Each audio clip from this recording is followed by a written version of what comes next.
طب انت ممكن يا دكتور تحكي لنا عن حاله واجهت حضرتك؟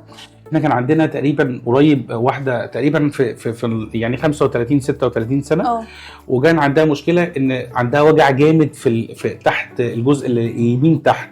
فلما عملنا لها كشفنا عليها وعملنا لها اشعه لقينا ضرس عقل مدفون عندها نايم زي ما بيقولوا كده افقيا، يعني داخل في الضرس اللي جنبه نايم كده بالعرض يعني.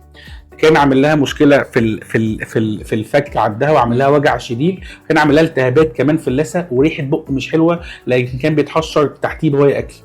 فلما كشفنا عليها وقلنا لها لا لازم نعمل له خلع جراحي. حضرتك كنت لازم تتدخل بقى على طول ساعتها قلنا لها لا لازم نخلعه ونعمل له خلع جراحي، علشان خاطر المشكله ما كانتش بس في الضرس ده، لا كانت المشكله كمان في الضرس اللي جنبه، ابتدى يسوس الضرس اللي جنبه.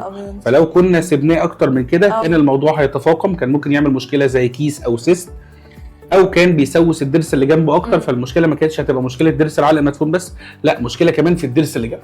فكنا لازم نتدخل وطمناها وقلنا لها الموضوع بسيط جدا، عندنا بنج الاسنان عادي على الكرسي، موضوع بسيط، وبعديها بكام يوم بتاخد شويه تعليمات وشويه ادويه والدنيا بتهدى معاها وتبقى زي الفل بامر الله يعني. طب حلو قوي. طب والنتيجه بعد كده كانت ايه؟ هي ما فيش، هي قعدت بعد ما عملنا لها خلع جراحي قعدت كام يوم الوضع استقر خالص يعني، ما كانش في اي اعراض ولا في اي حاجه بعد ما مشيت على التعليمات والادويه والدنيا بقت تمام. كانت حتى متفاجئه ان الموضوع كانت خايفه منه تسمع عنه من حد من الناس وكده، وكانت متوقعه ان الموضوع اصعب من كده، بس الحمد لله الموضوع طلع سهل، واسبوع اسبوعين وبقت زي الفل والدنيا تمام معاها، ما فيش اي مشكله خالص بالنسبه لها.